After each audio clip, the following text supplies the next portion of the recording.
We're diving into the NL West this week, and we land on somewhat of a surprise second-place finisher in the division last year. The Arizona Diamondbacks take over our team investigation series, and they're proving that there's more than one way to implement a rebuild. So 2017 was the prime contention year, 93 wins, a crazy wild card win over Colorado, and an NLDS loss to the Dodgers. They came back down to earth in a streaky 2018, which featured a 21-8 start, 125 days in first place, but then an 11-24 finish to end up 2 games above 500, and that's when the winning window appeared to be over. Let the core player subtractions begin. Goodbye, Patrick Corbin and A.J. Pollock in free agency, too. And at that point, they had just one contract year left at Paul Goldschmidt, so they shipped the face of their franchise to St. Louis. Arizona also shed $53 million when they paid down some of Zach Greinke's contract, and they gave the rest of it to Houston at the trade deadline back in July. So you figure with that kind of talent loss, this is a bottom-feeding team, right? Not really. They were only 1.5 games out of a postseason spot through games played on September 7th of this past season. The D-backs actually ended up with 4 more wins than the year before, 85 total in 2019, where the little things stood out, like the plus 112 defensive run save. That was second best in baseball. Plus 18.3 BSR, calling them the best base running team in the game. The 105 ERA plus, ranking 12th. 94 OPS plus on offense. That slots them in a tie for 17th. That was a major accomplishment with a little magic involved. That magic started with Ketel Marte's offensive surge, a 4th place finish in National League MVP voting. He's in a team-friendly contract. Option years can keep him in Arizona through 2024. Eduardo Escobar, 118 RBIs. He was a monster, still on the books at $7 million per year for the next couple seasons. Nick Ahmed has been their defensive whiz for years. He put together a breakout season with the bat, really the only significant position player who's entering a walk year at this point for them. And they even weathered the storm of losing Paul Goldschmidt by replacing him with Christian Walker, who was almost his clone on offense. Look, 2-point difference in on-base advantage, and that goes to Walker, and the identical slugging percentage. Add in the above-average bat of Carson Kelly at catcher, who was part of that Goldschmidt deal, and the case becomes pretty legit for parting ways with their superstar first baseman, as he appears to be in the decline phase of his career. So let's circle back to the unconventional rebuild going on here.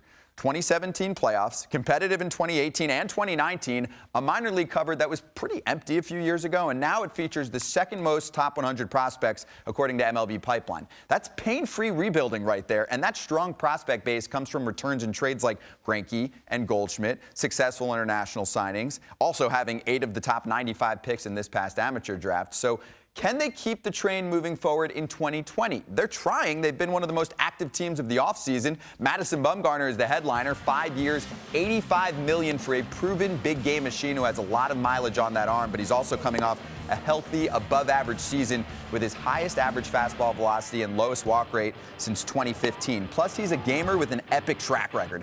If you're playing in a winner-go-home wild card, you're watching back his postseason highlights beforehand, and you're feeling confident. They made another splash Monday. Since 2 Martes are better than 1, the D-backs acquired about a 4-win player in Starling Marte from the Pirates to man center field, and they have control of him for 2 seasons. That gives manager Torey Lovullo another power-speed combo for the top of the lineup. It also allows Ketel Marte to settle in more regularly at second base, and that should take less of a toll on his body. He ended the season injured last year. And this is where the farm system strength comes in. Yes, they send back 2 teenage prospects with high upside, but they're also high-risk guys, and the club was able to hold on tight to their top 5, according to MLB Pipeline, in their minor league system. In addition to Mad Bum and Starling, Cole Calhoun replaces Adam Jones, and he should be an upgrade on offense and especially on defense. They also tacked on a couple years for David Peralta, who's now under contract through 2022. There's Stephen Vogt for catching depth, plus Hector Rondon and Junior Guerra for bullpen assistance. Their opening day starting rotation will only have one name that remains from the 2018 roster. That's Robbie Ray. He's been the subject of trade rumors since he's the other impact player that could walk after this season. Otherwise, you have inning eaters, Mike Leake, Merrill Kelly, talented young recent trade acquisitions like Zach Gallen and Luke Weaver. At the top, they're banking on Mad Bum to bring that edge. His contract is by far the richest handed out during Mike Hazen's time as general manager.